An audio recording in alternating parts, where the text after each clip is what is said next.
فاسألوا أهل الذكر إن كنتم لا تعلمون. بسم الله الرحمن الرحيم. السلام عليكم ورحمة الله وبركاته. الحمد لله رب العالمين وبه نستعين على أمور الدنيا والدين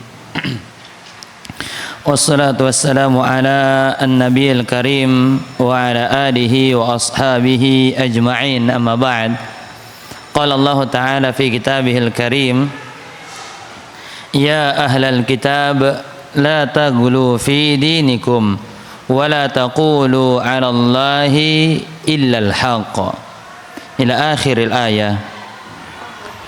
Ikhwatal iman wa akhwati fillah, kaum muslimin dan muslimat rahimani wa rahimakumullah. Kita lanjutkan pembelajaran daripada kitab yang berjudul Mulia dengan Manhaj Salaf, yang ditulis dan diterangkan oleh Al-Ustaz Al-Fadil Yazid ibn Abdul Qadir Jawas rahimallahu ta'ala. Di pertemuan sebelumnya kita telah selesai pembahasan berkaitan tentang masalah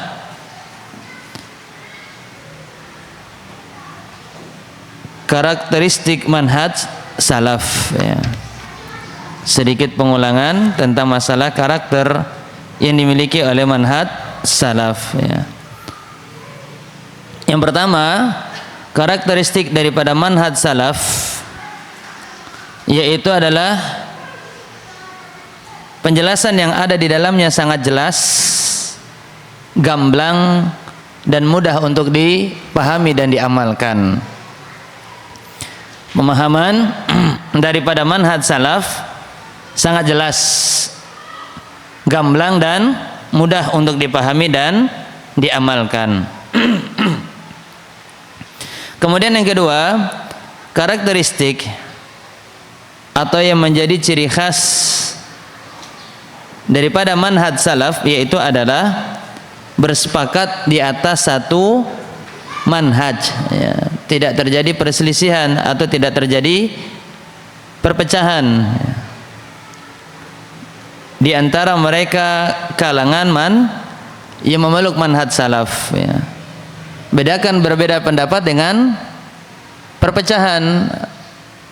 Tidak semua perbedaan pendapat itu melahirkan perpecahan, tetapi sering terjadi perpecahan karena berbeda pendapat.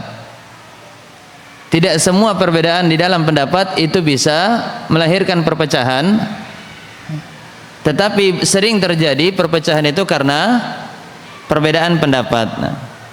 Namun di dalam manhaj salaf, sekalipun terjadi perbedaan pendapat, itu tidak mengakibatkan perpecahan di antara mereka yang berupaya untuk meniti jalan di atas manhaj salaf, ya. Kemudian yang ketiga, ya, karakteristik daripada manhaj salaf yaitu adalah selalu berupaya untuk berkumpul di atas kebenaran, berkumpul di atas al-haqq, yaitu kebenaran yang bersumber dari syariat Islam yang terdapat di dalam Al-Quran dan hadis Rasulullah sallallahu alaihi wasallam, dan apa yang telah dipahami dan dipegang kuat oleh mereka salaful ummah, yaitu generasi sahabatnya Rasulullah sallallahu alaihi wasallam.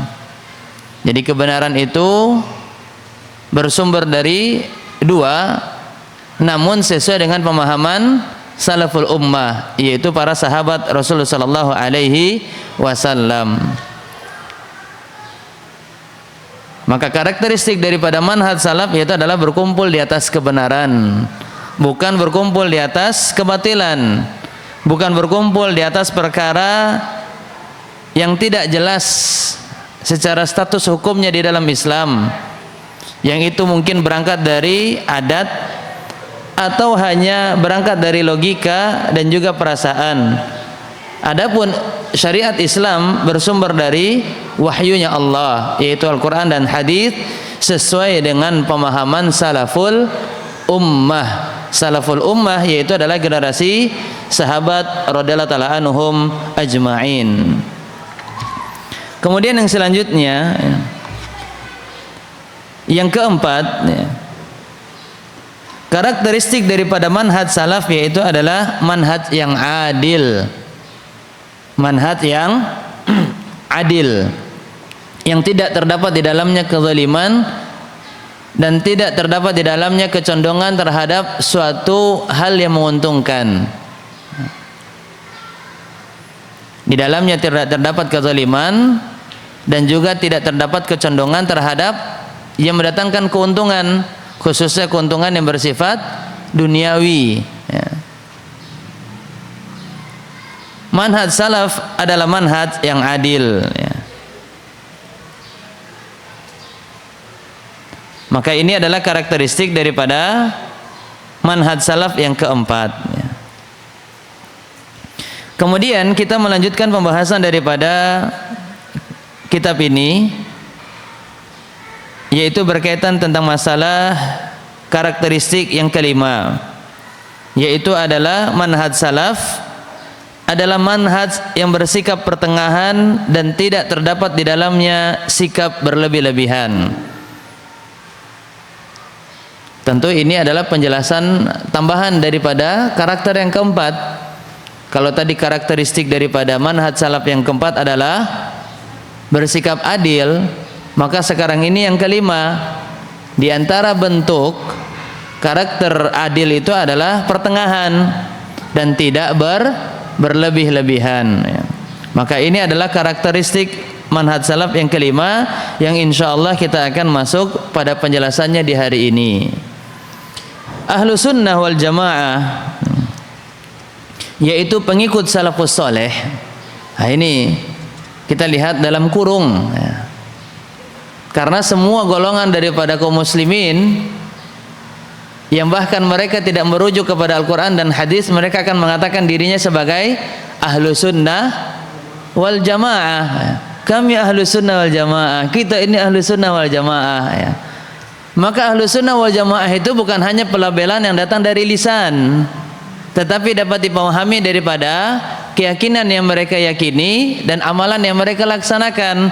Apakah betul-betul mengikuti salafus saleh atau tidak? Maka ini karakteristik daripada ahlu sunnah wal jamaah, yaitu apa yang mereka pahami, apa yang mereka yakini, dan apa yang mereka amalkan hendaknya sesuai dengan apa yang telah diajarkan dan dilaksanakan oleh salafus soleh. Salafus soleh artinya adalah generasi terdahulu yang soleh. Salaf artinya dahulu, soleh yaitu adalah orang-orang yang baik keimanan dan ketakwaan mereka kepada Allah Subhanahu wa taala. Itulah makna daripada salafus soleh. Dan awal pembahasan daripada mulia dengan manhaj salaf di dalam kitab ini sudah diterangkan penjelasan makna daripada salafus soleh. Siapa mereka salafus soleh dan apa makna daripada salafus soleh sudah diterangkan secara jelas dan gamblang oleh penulis, yaitu Al-Ustadz Yazid Ibn Abdul Qadir Jawas rahimahullahu ta'ala rahmatan wasi'ah, di awal pembahasan daripada buku ini yang berjudul Mulia dengan Manhaj Salaf.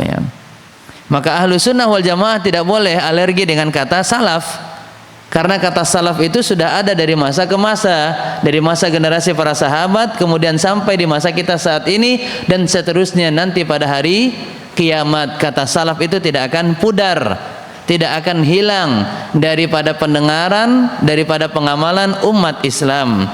Karena inilah hakikatnya ahlu sunnah wal jamaah, yaitu mereka senantiasa berupaya mengikuti apa yang telah diajarkan dan diamalkan oleh salafus soleh, yaitu generasi sahabatnya Rasulullah sallallahu alaihi wasallam. Ahlu sunnah wal jamaah pertengahan, di antara firqah-firqah yang ada, maka ahlu sunnah ini berada di pertengahan, tidak terdapat kekurangan di dalamnya. Begitupun juga tidak mengajarkan hal-hal yang berlebihan. Maksud daripada wasitiyah, maksud daripada wasitiyah yaitu adalah bersikap pertengahan. Kata wasat artinya pertengahan. Makanya ada istilah dalam permainan sepak bola namanya wasit. Ini diambil dari bahasa Arab. Ya, wasit ini diambil dari bahasa Arab. Artinya yang tidak condong kepada kedua klub yang sedang bertanding. Jadi tidak memihak ke kanan, tidak memihak ke kiri. Wasit yaitu orang yang berada di pertengahan. Ya. Nah, pertengahan itu sendiri namanya adalah wasat. Sesuatu yang berada di tengah namanya wasat. Dan itu diambil dari firman Allah Subhanahu wa taala yang terdapat di dalam Quran surat Al-Baqarah ayat 143. Wa ja'alnakum wa kadzalika ja'alnakum ummatan wasata. Dan demikianlah kami jadikan kalian yaitu umat Islam sebagai umat pertengahan. Tidak mengajarkan yang kurang dan juga tidak mengajarkan yang berlebihan. Kalau dalam bahasa racikan minuman namanya pas. Nggak pahit, nggak manis. Ada sedikit manis-manisnya, ya. Ada sedikit, iya. Takarannya pas, tidak berlebihan dan juga tidak kurang. Nah, inilah indahnya syariat Islam, syariat yang pas dalamnya, ya. Sedangkan yang dimaksud dengan gulu ini lawan kata daripada wasato. Kalau pas pertengahan namanya wasaton, tapi kalau berlebihan namanya gulu, yaitu melewati batas di dalam beribadah. Jadi pada asalnya dia boleh, tapi karena melampaui batas dari apa yang telah ditentukan dari hukum syariat Islam, maka dia masuk ke dalam kategori gulu. Memuliakan orang yang soleh ini diperbolehkan di dalam Islam, apalagi orang soleh tersebut adalah guru kita. Di dalam hadis yang dikutip oleh Syekh Shalih Al-Utsaimin hafizallahu taala di dalam kitabnya Ta'zimul Ilmi, pengagungan terhadap ilmu, Nabi sallallahu alaihi wasallam bersabda, "Laisa min ummati," tidaklah termaksud daripada umatku, kata Rasulullah sallallahu alaihi wasallam, "man lam ya'rif haqqa ma'alimina." Kama qala Rasulullah sallallahu alaihi wasallam, tidaklah termaksud daripada umatku yang tidak mengetahui hak yang harusnya dia tunaikan untuk guru-gurunya. Nah, di antara bentuk hak yang harusnya kita tunaikan kepada guru kita adalah memuliakan, menghormati dan juga mengagungkan mereka. Karena ulama merupakan warasatul anbiya, pewarisnya para nabi. Yang diajarkan oleh para ulama adalah warisannya para nabi. Maka layak harusnya kita memuliakan mereka. Memuliakan ulama adalah merupakan hal yang diperbolehkan di dalam syariat Islam. Tapi kalau memuliakannya melebihi daripada batasannya, maka itu masuk ke dalam karakter gulu. Ya, masuk ke dalam poin gulu, yaitu berlebih-lebihan. Jadi kata berlebihan itu pada asalnya boleh, tapi dilakukan melewati daripada batasnya, maka namanya gulu, sehingga dia jatuh di dalam perkara yang dilarang oleh Islam. Sebagaimana Allah Subhanahu wa taala firmankan kepada ahlul kitab yaitu golongan dari kalangan Yahudi dan Nasrani. Di dalam Quran surat An-Nisa ayat 171, Allah berfirman kepada ahlul kitab, menunjukkan apa? Ahlul kitab ini diantara kebiasaannya adalah berlebih-lebihan di dalam perkara agama. Ahlul kitab ini berlebih-lebihan di dalam perkara agamanya.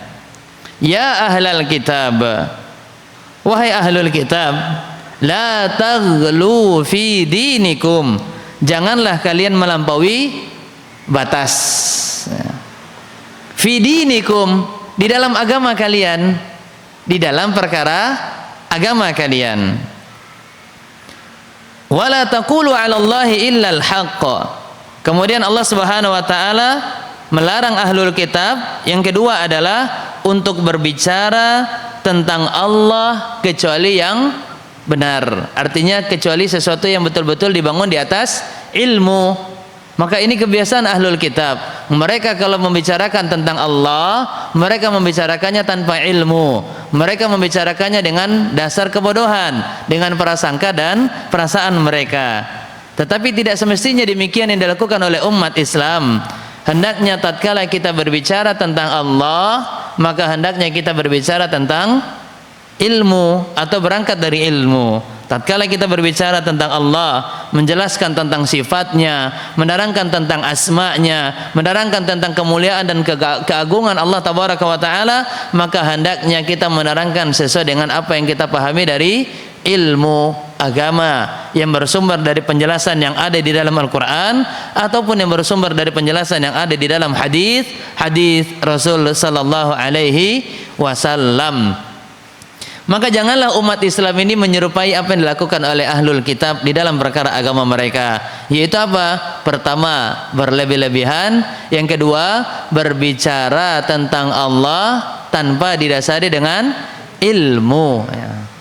Dan kita lihat saat ini, ternyata larangan Allah sekalipun kepada ahlul kitab, namun ternyata banyak dari umat Islam terjerumus di dalam melakukan hal yang telah dilarang oleh Allah Subhanahu wa Ta'ala kepada ahlul kitab. Seharusnya umat Islam tidaklah menyerupai apa yang dilakukan oleh ahlul kitab, yaitu gulu. Jadi kata gulu ini berangkat dari firman Allah yang terdapat di dalam Quran surat An-Nisa ayat 171, dan kata gulu pun juga terdapat dalam riwayat hadis Rasulullah sallallahu alaihi wasallam yang dikeluarkan oleh Ibnu Majah, bahwasanya Rasulullah sallallahu alaihi wasallam bersabda, "Iyyakum wal gulu." Jauhkanlah diri kalian daripada perbuatan gulu. Jadi untuk menjauhkan diri daripada perbuatan gulu ini merupakan yang disyariatkan oleh Allah di dalam Al-Quran maupun yang disyariatkan oleh Nabi sallallahu alaihi wasallam di dalam hadisnya. Jadi larangan untuk gulu terdapat larangan tersebut dari firman Allah Quran surat An-Nisa ayat 171, dan juga terdapat larangan dari hadis Nabi sallallahu alaihi wasallam yang dikeluarkan oleh Imam Ibnu Majah, bahwasanya Nabi sallallahu alaihi wasallam menerangkan, "Iyyakum wal gulu." Jauhkanlah diri kalian daripada perbuatan gulu. Fa innama ahlaka man kana qablakum. Dampaknya apa ketika kita berlebihan di dalam perkara agama? Nabi sallallahu alaihi wasallam menerangkan di dalam hadisnya, sesungguhnya orang-orang sebelum kalian, kaum-kaum sebelum kalian dibinasakan oleh Allah Tabaraka wa Ta'ala, dihancurkan oleh Allah Tabaraka wa Ta'ala diakibatkan dari perbuatan gulu yang mereka lakukan di dalam perkara agamanya. Maka pada asalnya gulu itu berangkat dari hal yang dibolehkan di dalam ibadah kepada Allah, cuman karena melampaui batas akhirnya menjadi sesuatu yang dilarang oleh Islam, baik itu yang dilarang oleh Allah di dalam Al-Quran ataupun yang dilarang oleh Nabi sallallahu alaihi wasallam di dalam hadisnya. Jadi pada asalnya gulu itu berangkat daripada perkara yang dibolehkan, cuman karena melampaui batas akhirnya terdapat larangan dari syariat Islam, baik itu dari firman Allah maupun dari sabda Nabi sallallahu alaihi wasallam.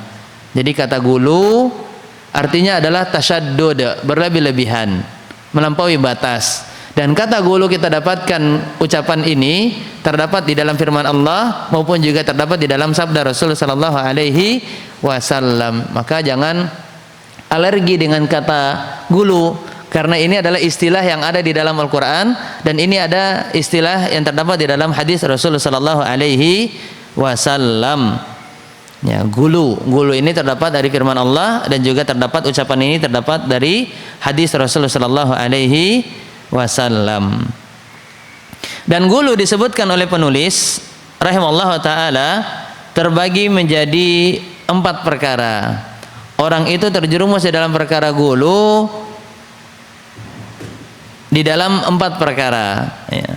Pertama, gulu di dalam akidah. Kemudian yang kedua adalah gulu di dalam perkara ibadah. Kemudian yang ketiga adalah gulu di dalam perkara muamalah. Dan yang keempat adalah gulu di dalam menerapkan hukum yang ada dari adat istiadatnya. Gulu di dalam akidah, ya, yaitu gulu yang berkaitan dengan seluruh syariat Islam dan pokok masalahnya. Gulu dalam perkara akidah ini lebih berbahaya daripada gulu dalam perkara amal, karena dapat menyebabkan perpecahan kaum muslimin dan adanya jamaah-jamaah yang menyimpang dari jalan yang lurus, dari jalan yang diridai oleh Allah Subhanahu wa taala. Di antara bentuk gulu dalam perkara akidah dan sikap pertengahan Ahlussunnah wal Jamaah padanya ialah Ahlussunnah dalam pertengahan adalah pertengahan dalam masalah sifat-sifat Allah antara golongan Mu'tazilah dan golongan Musyabbihah. Nah, ini udah mulai masuk kepada penamaan golongan. Kalau di jurusan Universitas Islam Madinah ataupun juga kampus-kampus Islam itu ada nama jurusan kuliahnya Firaq. Ya, jurusan apa? Firaq wal Adyan. Yaitu pembahasan tentang masalah firqah dan agama, perbandingan agama. Itu di dalam perkuliahan. Maka secara tidak langsung jamaah sekalian ini sudah masuk kepada apa? Jurusan kuliah. Berarti ini mahasiswa-mahasiswi ya. Harusnya kemarin akhir tahun kita ujian ya. Masya Allah ya. Padahal kita sudah membahas jauh sekali, Masya Allah ini ya, hampir setengah daripada buku ini kita sudah bahas. Maka buku ini Masya Allah, tabarakallah, Allah berikan kemudahan untuk penulis memberikan penjelasan kepada kita di mana letak kekeliruan dari setiap golongan-golongan yang mungkin kita sering mendengar namanya. Di antaranya adalah Mu'attilah dan Musyabbihah. Afwan, bukan Mu'tazilah tapi Mu'attilah dan Musyabbihah ya. Mu'attilah adalah golongan yang bersifat gulu dalam mensucikan Allah Subhanahu wa taala. Mereka hanya mengambil sebagian dalil, yaitu adalah Quran surat Asy-Syura ayat 11. Laisa kamitslihi syai'. Tidak ada sesuatu pun yang menyerupai atau serupa dengan Allah Subhanahu wa taala.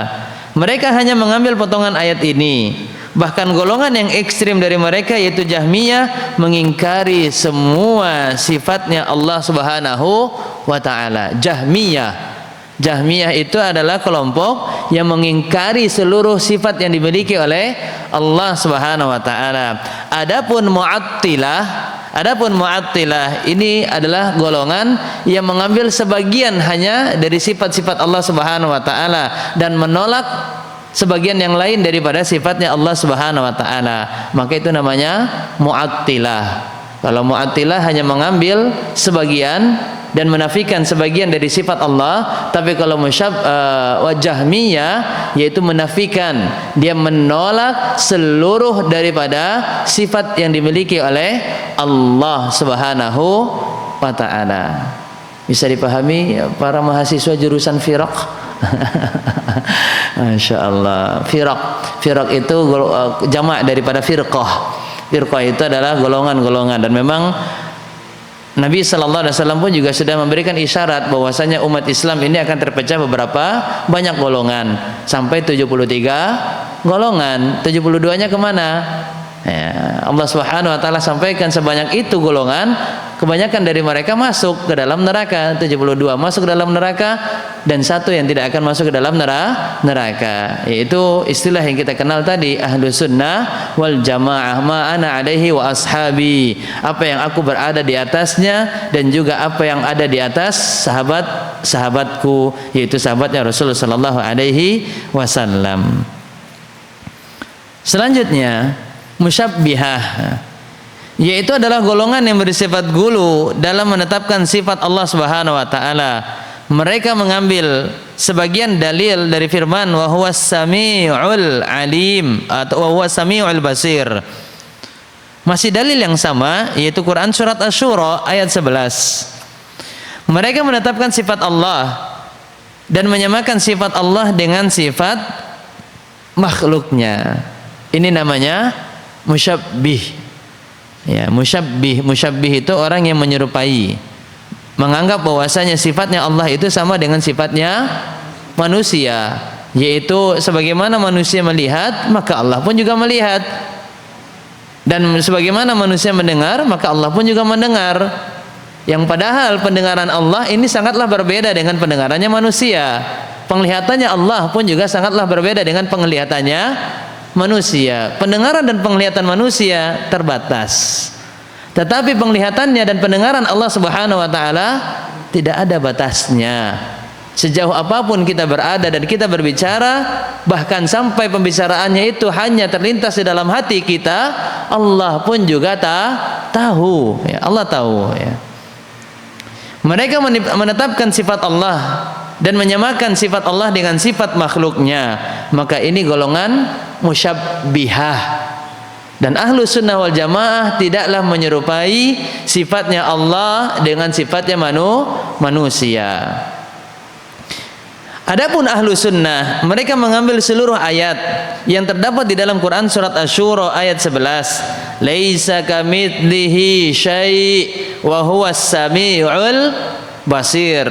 Tidaklah ada sesuatu yang serupa dengan Allah, dan dialah Allah yang maha mendengar lagi maha melihat, as-sami' al-basir.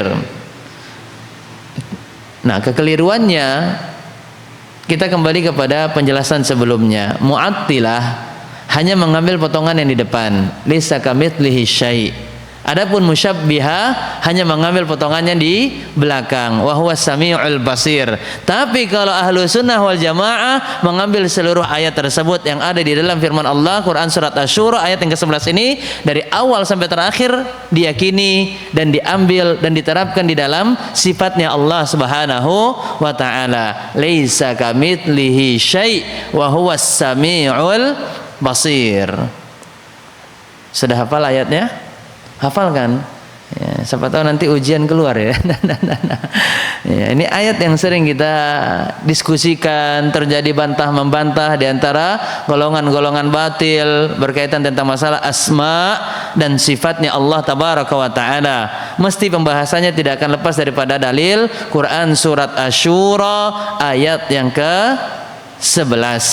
Laisa, tidaklah, kamitslihi, yang menyerupai dengannya, syai', sesuatu apapun itu, syai'un, itu sesuatu apapun itu, wa huwas samiul basir, dan dialah Allah yang maha as-sami', mendengar, al-basir, dan juga maha melihat. Nah, dihafalkan ayat ini agar kita bisa kokoh dan kuat di dalam keyakinan ketika menerapkan dan menetapkan sifatnya Allah Subhanahu wa taala. Sekali lagi, kesalahannya Mu'attilah apa? Hanya mengambil potongan ayat di awalnya, laisa kamitslihi syai', dan dia menafikan wa huwa samiul basir. Adapun musyabbihah hanya mengambil di akhirnya dan menafikan apa? Laisa kamitslihi syai'. Jadi dia menetapkan Allah maha mendengar dan maha melihat, tetapi menyamakan dengan apa yang dimiliki oleh makhluk. Ini musyabbihah, golongan yang menyerupai. Makanya mereka membuang potongan ayat yang di depan, laisa kamitslihi syai'. Do you understand? Masya Allah. Coba kalau kajian kita kayak gini nih, selalu ada pendampingan kopi lah di sampingnya. Disediakan kopi. Jadi kalau agak-agak sedikit masih loading, dilancarkan loadingnya dengan seruput kopinya. Ya doa dong tentunya, doa. Rabbi zidni ilma. Allahumma inni as'aluka ilman nafi'a. Allahumma inni a'udzubika min ilmin la yanfa' wa min qalbin la yakhsha wa min nafsin la tashba' wa min da'watin la yustajabu laha. Ini doa yang sangat bagus yang hendaknya dibaca oleh para penuntut ilmu sebagaimana dikutip oleh penulis di banyak karya ilmiahnya, yaitu Al-Ustaz Yazid rahimahullah taala menukil doa tersebut di banyak karya ilmiahnya, di antaranya Adab dan Akhlak Para Penuntut Ilmu, di antaranya di dalam pembahasan Tazkiyatun Nufus, ya, kemudian di antaranya juga di dalam bukunya yang berjudul Doa dan Wirid yang bersumber daripada Al-Quran dan Sunnah. Maka harusnya kita membacanya untuk meminta ilmu yang bermanfaat dan dilindungi daripada ilmu yang tidak bermanfaat. Selanjutnya, ahlu sunnah ini masih di dalam pembahasan akidah ya. Ahlu sunnah pertengahan antara aliran Jabariyah dan Qadariyah ya. Di dalam masalah af'alul ibad. Nah, ini pembahasan dakik ini. Bahkan sampai yang magister, doktor, S2, S3 masih pelik dan sulit di dalam mendalami pembahasan takdir af'alul ibadah, ya, di dalam perbuatan seorang hamba. Maka coba kita sedikit memahami penjelasan yang sangat singkat ini. Mudah-mudahan Allah berikan pemahaman yang baik di dalam memahami perbedaan antara Jabariyah dengan Qadariyah. Jabariyah asal katanya dari ijbar, yaitu adanya paksaan. Qadariyah yaitu adalah penisbatan kepada takdir. Jadi kalau Jabariyah itu meyakini manusia itu melakukan karena dipaksa.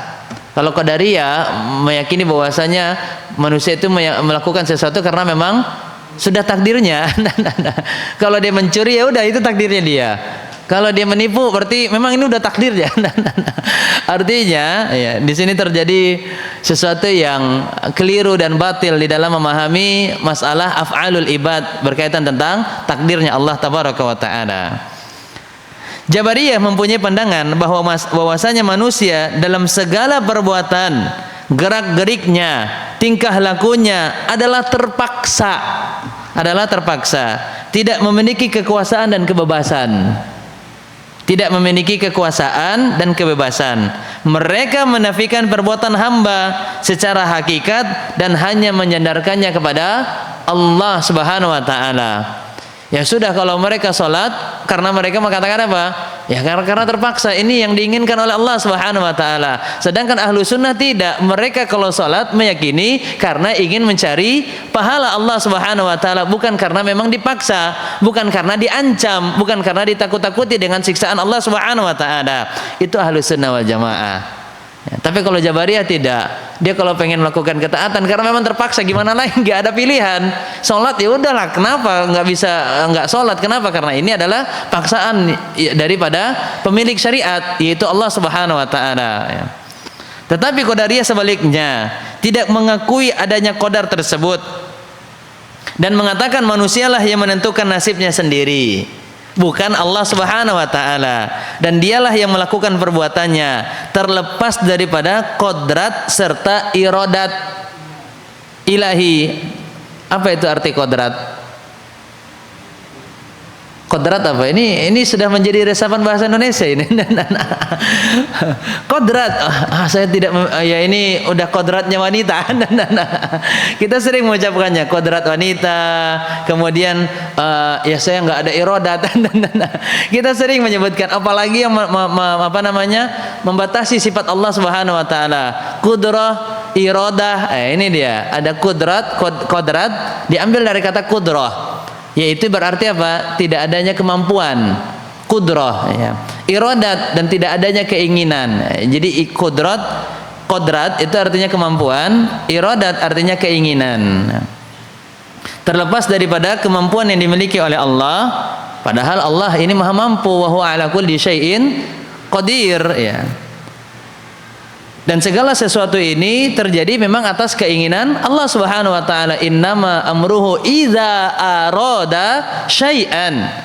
Di akhir surah Yasin, ya, kita sering mendengarkan ayat ini, dan mungkin di antara kita sudah hafal ayat ini. Innama amruhu idza arada syai'an. Kalau Allah ingin menetapkan suatu perkara, arada berarti ada keinginan di situ. Terjadinya suatu perkara yang ada di dalam kehidupan dunia ini, semuanya berada di dalam keinginan Allah Subhanahu wa taala. Iradat itu namanya iradah atau iradat, ya. Keinginan Allah tabaraka wa taala. Ayyaqula lahu kun fayakun. Kalau Allah menginginkan sesuatu itu terjadi, maka Allah cukup mengatakan kun, terjadilah, maka terjadi. Maka ahlu sunnah menetapkan di dalam takdir Allah, yaitu terdapat kodrat dan iradat. Kodrat dan iradatnya ilahi. Ilahi itu adalah yang dinisbatkan kepada Allah Subhanahu wa taala. Ilahi yaitu adalah sesuatu yang dinisbatkan kepada Allah. Ilah, ya, ilahus samad. Allah, qul huwallahu ahad, Allahus samad, lam yalid wa lam yulad wa lam yakul lahu kufuwan. Ilahukum wa ilahu wahid, dan ilah kalian, atau la ilaha illallah. Ilah itu adalah nama Allah Subhanahu wa taala. Ilah. Jadi ilahi adalah sesuatu yang dinisbatkan kepada Allah. Sama seperti Rabbani. yaitu adalah sesuatu yang dinisbatkan kepada Rabb. Ulama Rabbani, hamba yang Rabbani, artinya apa? Segala sesuatu yang dinisbatkan kepada Rabb, diambil dari kata alhamdulillahi rabbil alamin, ya. Bisa dipahami kata ilahi, ya, ini suratan ilahi. Ini takdir ilahi, ya. Ini kata-kata sajak tahun 90-an lah ya. Ya, dilihat yang duduk di hadapan saya ini nampaknya yang masa mudanya tahun 80 dan 90 ya. Ada kalimat itu suratan ilahi, takdir ilahi. Nah, ilahi itu artinya apa? Sesuatu yang dinisbatkan kepada ilah, yaitu kepada Allah tabaraka wa taala, diambil dari kata la ilaha illallah. Ilahi berarti sesuatu yang dinisbatkan kepada Allah Subhanahu wa taala. Rabbani berarti juga sesuatu yang dinisbatkan kepada Rabb, diambil dari kata alhamdulillahi rabbil alamin. Jadi bisa dipahami ya kata Rabbani dan ilahi. Jadi Rabbani ini bukan merek atau brand dari suatu baju ya. Kita tahunya Rabbani ini merek ini, subhanallah. Jadi Rabbani itu artinya adalah sesuatu, pada asalnya artinya yaitu adalah sesuatu yang dinisbatkan kepada Allah Subhanahu wa taala. Maka kita lihat kembali definisi daripada keyakinan Qadariyah, tidak mengakui adanya qadar, ketetapan tersebut, dan mengatakan manusialah yang menentukan nasibnya sendiri. Jadi kalau kita mengatakan wah manusia itu menentukan masanya dan dia mampu untuk menentukan masa depannya, maka ini adalah diantara kebatilan yang dinisbatkan kepada pemahaman Qadariyah. Ya, wah, keyakinan dia mutlak hanya menisbatkan bahwasanya ketetapan itu terjadi atas keinginan dan kemampuan manusia. Dia mutlak tanpa ada ikut campurnya keinginan dan kudratnya Allah tabaraka wa taala. Maka ini masuk di dalam apa?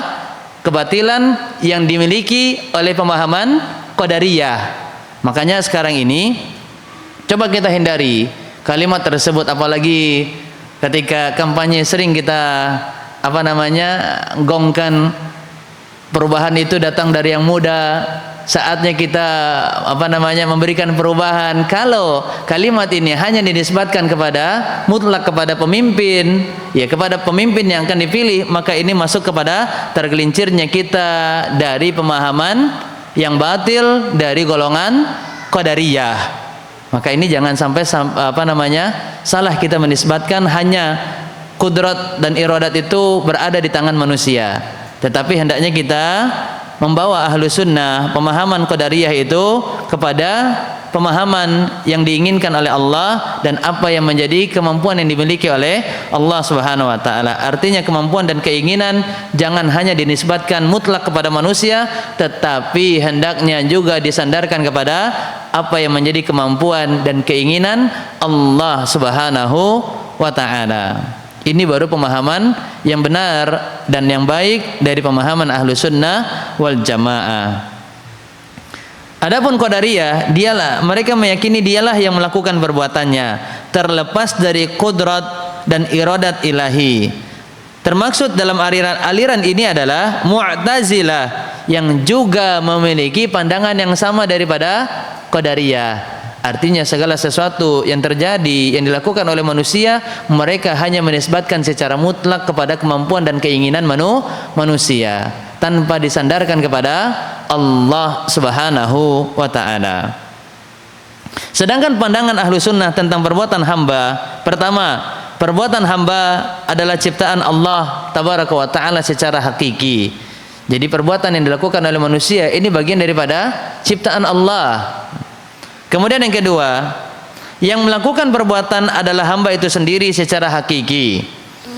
Yang memang melakukannya adalah hamba. Yang melakukannya adalah hamba. Seorang hamba mempunyai kekuasaan, yaitu kemampuan untuk melaksanakan perbuatannya secara hakiki, dan mempunyai pengaruh atas terjadinya perbuatan tersebut. Dan Allah lah yang memberi kemampuan kepada mereka. Contoh saat ini kita ingin bisa mendapatkan hidayah. Hidayah ini terbagi menjadi dua. Hidayatul irsyad. dan hidayatul taufiq. Hidayatul irsyad itu adalah hidayah yang didapatkan dari upaya, dari adanya usaha. Bagaimana kita bisa mendapatkan bimbingan Allah, hidayahnya Allah, yaitu dengan belajar. Dengan belajar kita bisa mendapatkan hidayah Allah Subhanahu wa taala. Tetapi tidak semua upaya daripada proses belajar betul-betul menghasilkan hidayah dari Allah Subhanahu wa taala. Sampai di sini bisa dipahami? Saya ulangi lagi. Masya Allah, ini cuacanya memang enak nih. Ya. Untuk bisa mendapatkan hidayah Allah, kita butuh proses yang namanya belajar. Tetapi tidak semua orang yang belajar ini akan mendapatkan hidayah. Proses untuk bisa mendapatkan hidayah, yaitu belajar, berada di kemampuan manusia. Kita yang menggerakkan badan ini untuk bisa hadir di majelis ilmu, kita yang menghadirkan adanya keinginan untuk mempelajari. Tetapi kan tidak semuanya keinginan ini bisa kita lakukan. Banyak orang yang di dalam keinginan hati kecilnya pengen belajar, pengen menuntut ilmu, pengen hadir di majelis ilmu, tapi namun dia tidak memiliki kemampuan karena mungkin disibukkan dengan urusan-urusan dunia dan hal-hal yang melalaikannya, sehingga yang namanya keinginan hanya sebatas keinginan, tidak terwujudkan dengan bentuk perbuatan. Maka yang bisa memudahkan kita untuk melakukan apa yang kita inginkan itu bukan hanya kembali kepada apa yang mampu dimiliki oleh kekuatan manusia, tetapi semuanya dikembalikan kepada kemampuan yang dimiliki oleh Allah Subhanahu wa taala. Bahkan ketika kita sudah hadir di majelis ilmu pun, kita sudah mampu menggerakkan badan kita untuk hadir, tidak semuanya bisa mudah mendapatkan hidayahnya Allah Subhanahu wa taala. Dan tatkala kita sudah mendapatkan hidayah, itu pun juga bukan menjamin bahwasanya sampai akhir hayatnya hidayah Allah selalu berada di diri kita, atau hidayah Allah selalu Allah berikan kepada diri kita. Karena ada orang yang di pertengahan upaya dia mencari ilmu, dia mendapatkan bimbingan, cuman karena dia tidak ada upaya untuk istiqomah mencari ilmu, mengamalkan ilmunya, sehingga hidayah tersebut dicabut oleh Allah dari dirinya, dan akhirnya dia wafat dalam keadaan su'ul khatimah. Dan banyak kita mendengarkan kisah daripada asatid kita yang menyampaikan tentang orang-orang dahulu yang soleh, orang-orang dahulu yang mereka rajin beribadah. Di antaranya hadis yang disebutkan oleh Nabi sallallahu alaihi wasallam, ada seorang muadzin yang dia mengumandangkan azan, namun tatkala dia mengumandangkan azan yang berada di atas menara, selalu dia melihat di hadapannya ini seorang wanita yang cantik, yang akhirnya dia menyukainya dan ada keinginan untuk menikahinya. Namun dia tidak bisa menikahi wanita tersebut tanpa apa?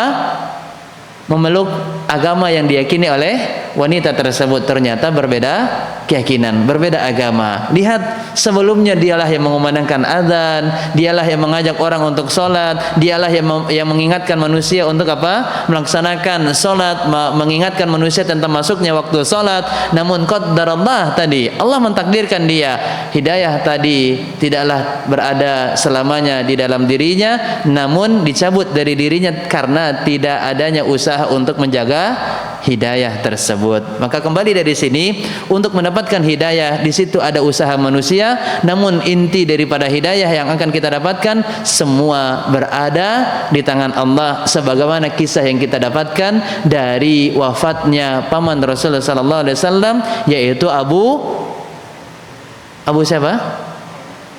Abu Talib. Di akhir hayatnya tatkala berada di penghujung kehidupannya, hendak sakaratul maut, Nabi SAW mengajarkan untuk pamannya bisa mengucapkan kalimat yang baik, kalimat yang dicintai, kalimat tauhid, syahadat, ya. Dan Nabi ini adalah Nabi berupaya untuk menyampaikan hidayah kepadanya. Nabi berupaya untuk bisa pamannya ini wafat di atas kebaikan.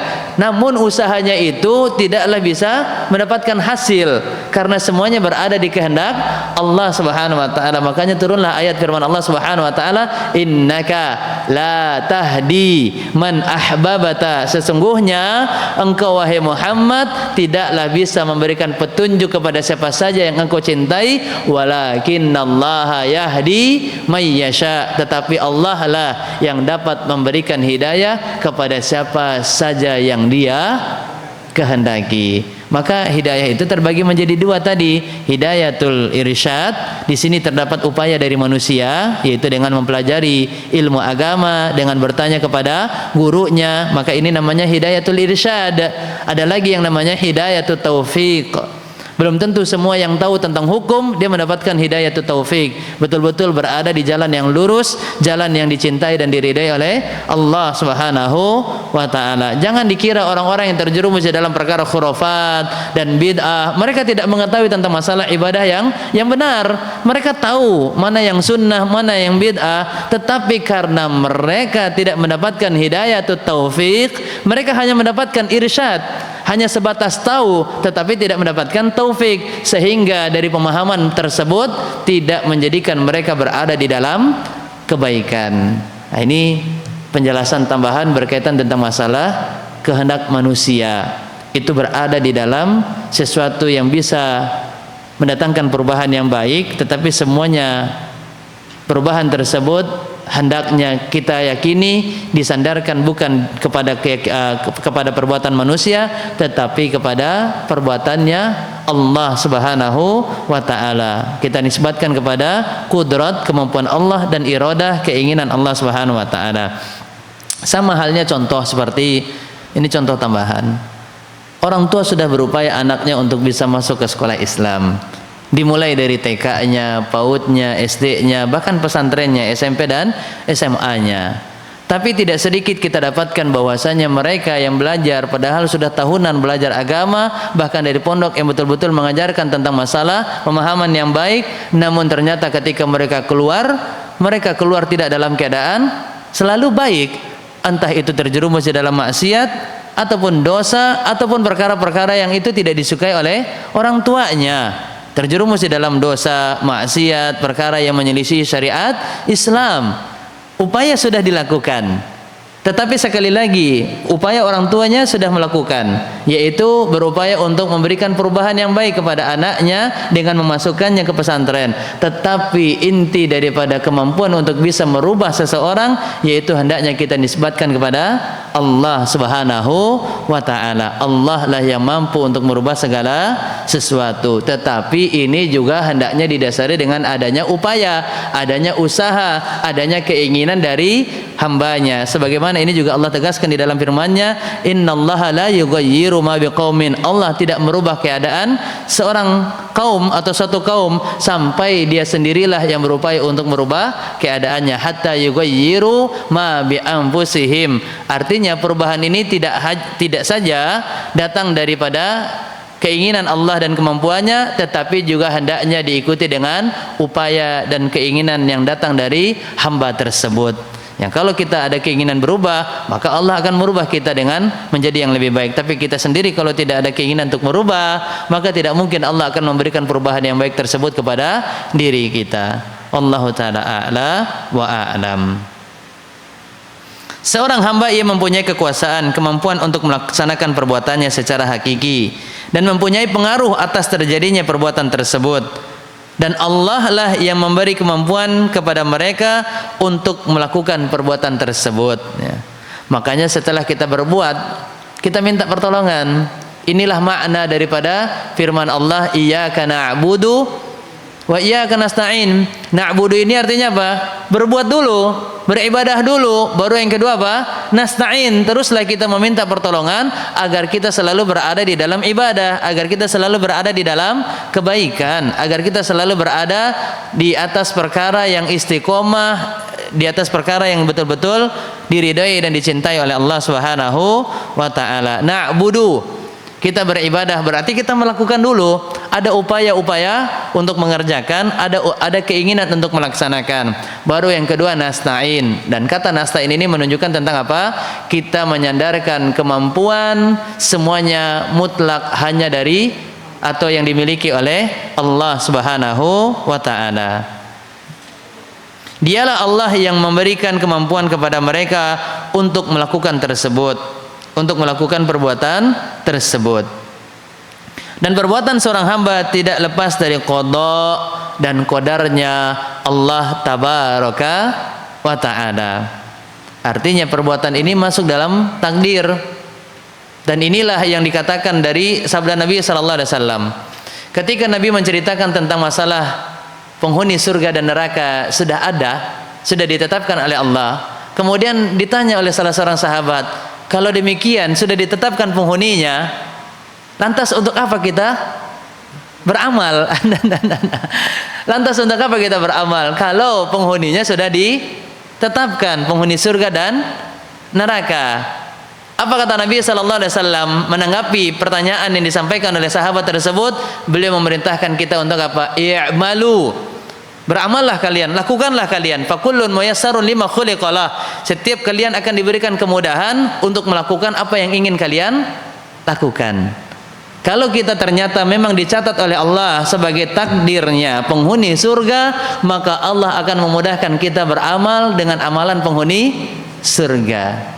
Namun kalau kiranya kita termaksud daripada penghuni neraka, na'udzubillah, maka Allah akan memberikan kemudahan kepada kita untuk melakukan amalan-amalan daripada penghuni neraka. Itu maksudnya i'malu, beramallah, karena semuanya ini dimudahkan untuk melakukan apa yang ingin mereka lakukan dari apa yang telah diciptakan oleh Allah Subhanahu wa taala. Maka sekalipun penghuni surga sudah ditetapkan siapa saja yang akan menjadi penghuninya, begitupun juga penghuni neraka sudah ditetapkan oleh Allah siapa yang menjadi penghuninya, namun kita masih diperintahkan untuk apa? Ada upaya, ada usaha, ada kudrat, dan ada keinginan, ada iradat. Ini penjelasan yang panjang, cuman berangkat dari kata dua ini aja, kudrat dan iradat. Mudah-mudahan bisa dipahami. Kudrat yaitu kemampuan. Jadi kemampuan itu juga hendaknya dilakukan oleh manusia. Kemudian iradat dan keinginan untuk berubah, melakukan kebaikan pun juga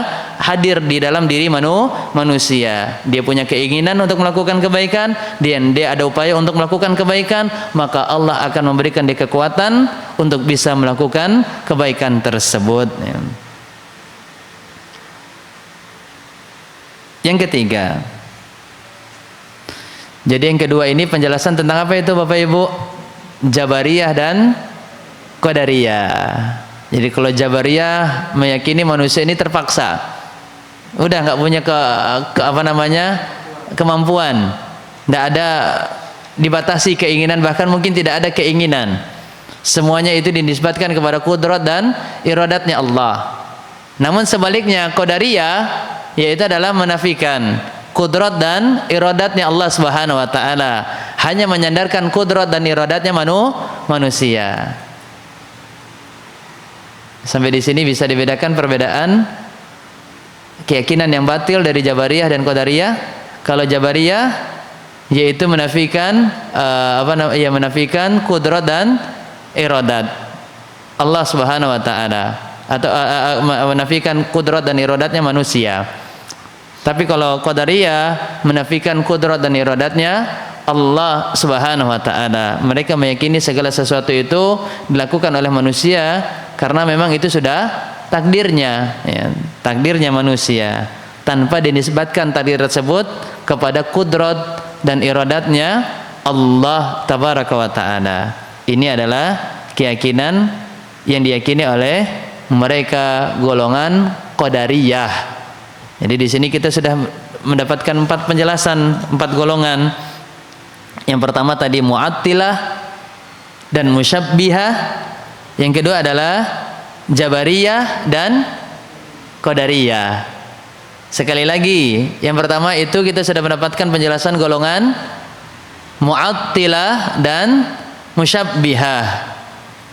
Adapun yang kedua ini kita mendapatkan penjelasan perbedaan golongan Jabariyah dan Qadariyah.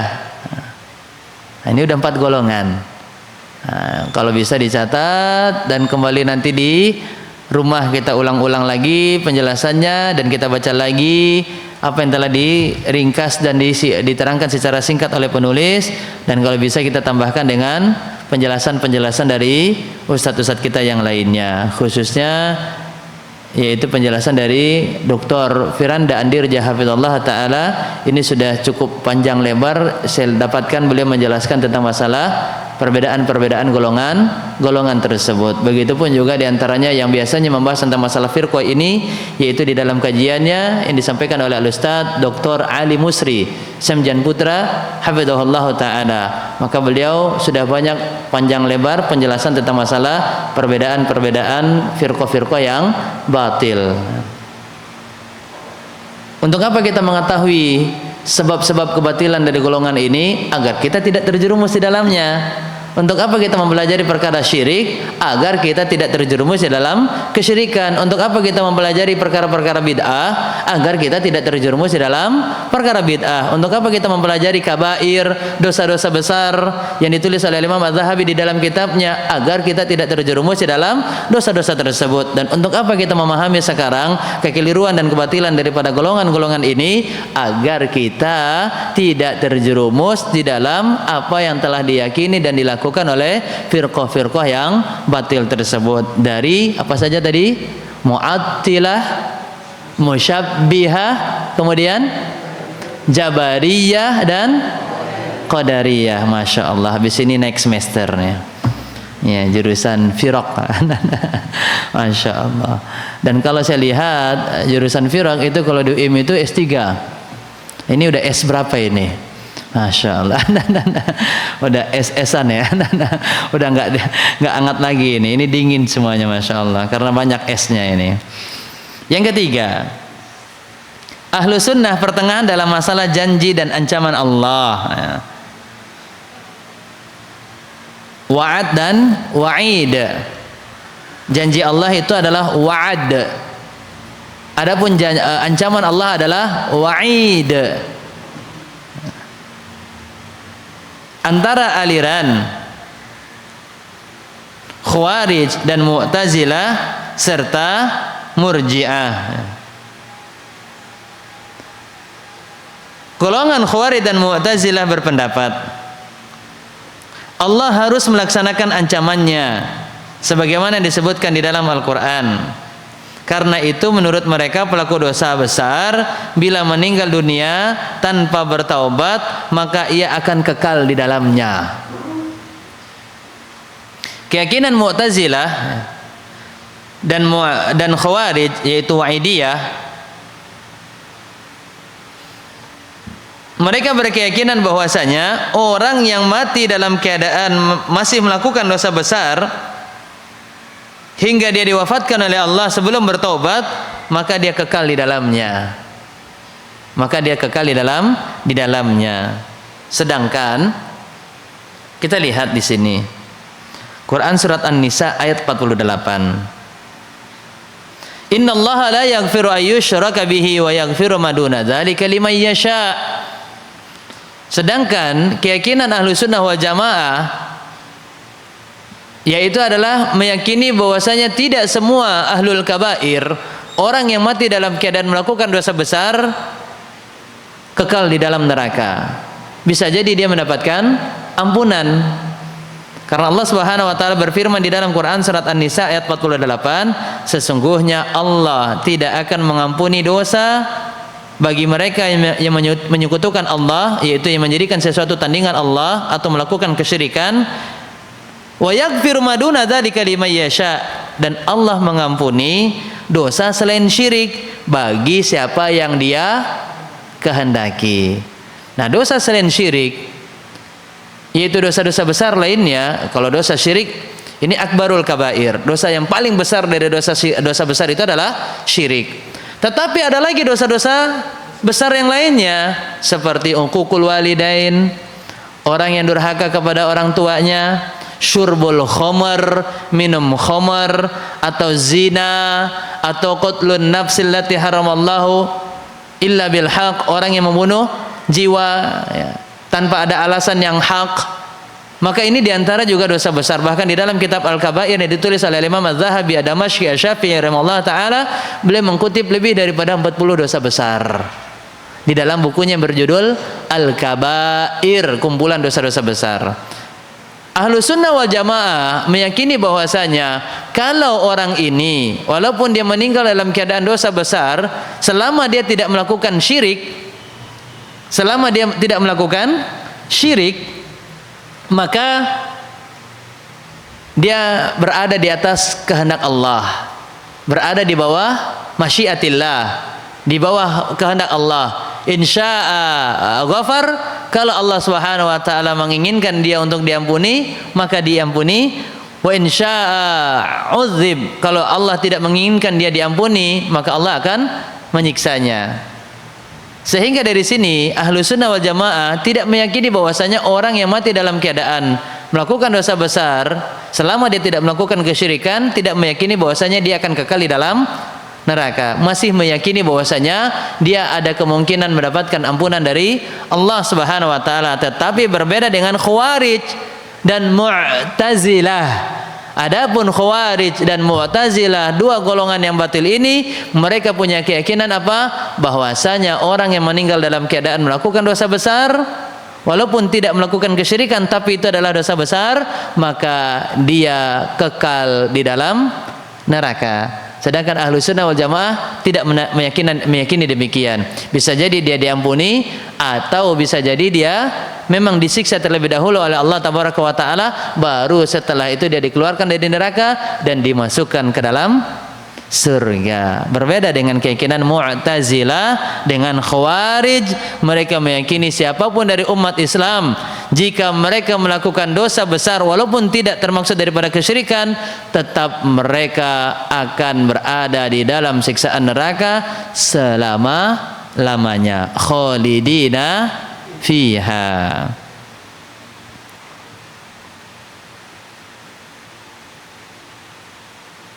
Kemudian Murji'ah mengatakan pelaku dosa besar tidak akan masuk neraka dan tidak berhak untuk masuk neraka. Ini beda lagi. Kalau Mu'tazilah dan Khawarij meyakini pelaku dosa besar jika mati mereka akan kekal selama-lamanya di dalam siksaan api neraka, tetapi Murji'ah tidak.